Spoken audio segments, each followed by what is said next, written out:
So hi, this is a review of some of the practice work I've been doing in terms of the quality and stuff like that. It's on different quality papers, so it might be a bit of a ramble on different things. If it's not for you, you don't have to listen. Matter of fact, please don't listen. It'll probably be, you know, a challenge. But anyway, so I'm just gonna go through some of the stuff I've done and basically describe the ink and paper and what I've worked with. If you want to take, so not sponsored or anything.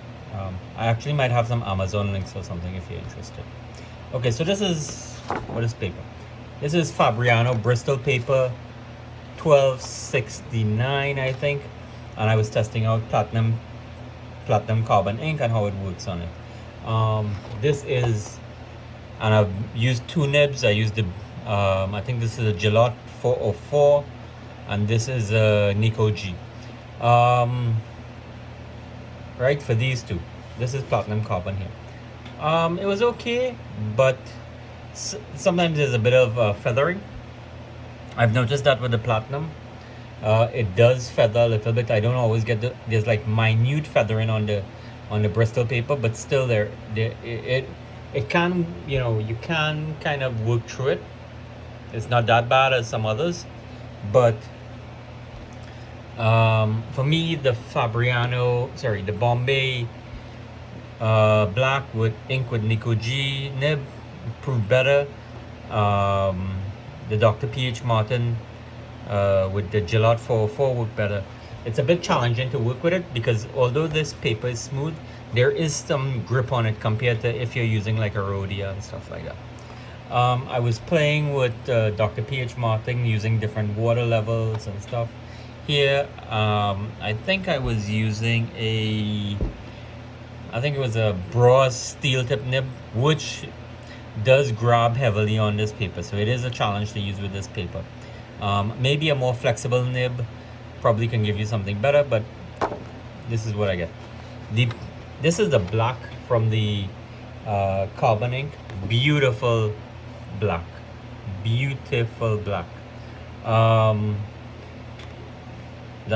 But it's a little bit challenging to manage with a pointed pen. Maybe because the pen cuts into the paper, you get a small feathering, whereas with the broad edge nib, you don't get as much of that because it's going, broadly.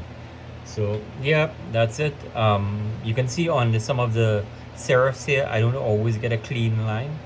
So that's because of the nature of the nib. You get like, sometimes it piles up the Brause, but if you blot it, hopefully you can get like a smoother line, a cleaner, tighter line, but it slows down your writing quite a bit, having to blot every time. Blot. It's really challenging. So yeah, that's it for that. How much time I got? Because let's see, there's 3 minutes. Okay, let's make this a 5-minute video.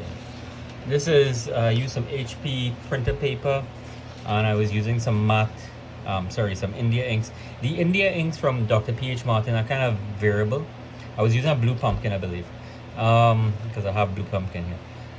Sometimes you do get some problems with these India inks. They work nice, but if the ink has been standing long, you get some issues in terms of flow, and you can see it here. Like, there's challenges. Sometimes it comes out blotty, sometimes it doesn't.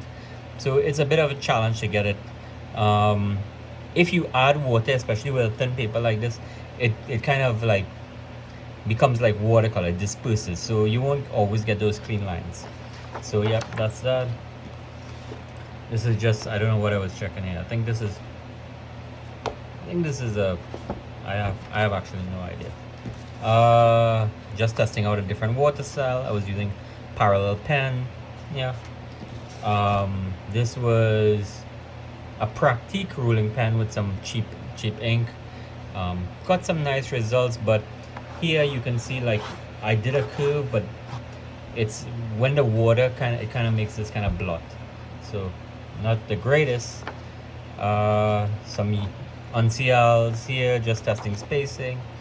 I I don't know what I was using. I think I was using a parallel pen, and this is some India ink as well. Pentel parallel. Okay, so I was using a parallel pen and a Brause nib for this one here. Yeah, testing out the spacing.